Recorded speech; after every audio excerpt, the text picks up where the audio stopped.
जी, question number 12 है हमारे पास। ठीक है, right note on endoplasmic reticulum. Endoplasmic reticulum कहाँ पे पाए जाते हैं? साइटोप्लाज्म के अंदर पाए जाते हैं, यानी कि जो इसका ग्रेन्यूलर पार्ट है उसका जो फर्स्ट है एंडोप्लाज्मिक रेटिक्यूलम है, ये क्या है, इसका स्ट्रक्चर क्या है, इसका फंक्शन क्या है, हम वो देख लेते हैं। एंडोप्लाज्मिक रेटिक्यूलम, एंडो का मतलब होता है हमेशा इनसाइड। ठीक है, जहाँ पे भी एंडो का वर्ड आएगा ना बायोलॉजी में, आप लोग याद रखिएगा, उसका मतलब होता है इनसाइड। प्लाज्मा का मतलब होता है protoplasm, reticulum.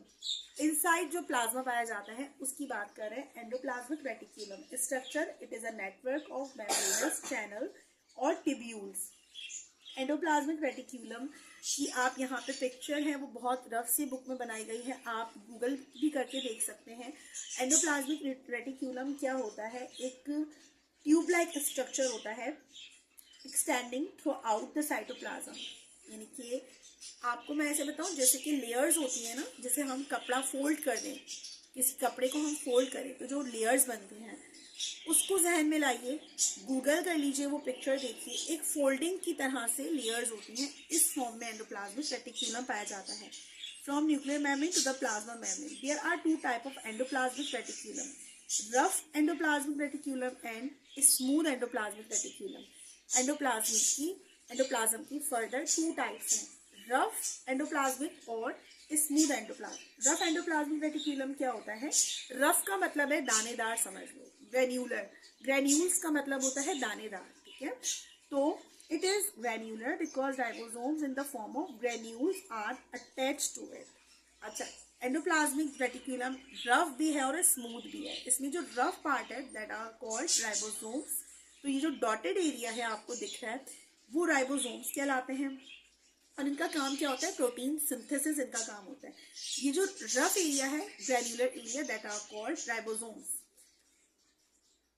Smooth endoplasmic reticulum क्या होते हैं? नॉन ग्रेन्युलर होते हैं because ribosomes are not attached to it. इनके प्लेन शीट की तरह होता है। ठीक है, तो ये इसको आप ऐसे समझ लो। इसका फंक्शन क्या होता है? एंडोप्लाज्मिक रेटिक्यूलम का मेन फंक्शन क्या होता है? Endoplasmic reticulum play an important role in the synthesis and transport of the material within the cell. पूरे सेल के अंदर जो मटेरियल होते हैं वो ट्रांसपोर्ट होते हैं, यानी कि ट्रांसपोर्ट का मतलब इन एंड आउट जो होते हैं सेल के अंदर, वो इसी एंडोप्लाज्मिक रेटिक्यूलम के थ्रू होते हैं। इसका ये मेन फंक्शन है। It also provide mechanical support to the cell so that its shape is maintain.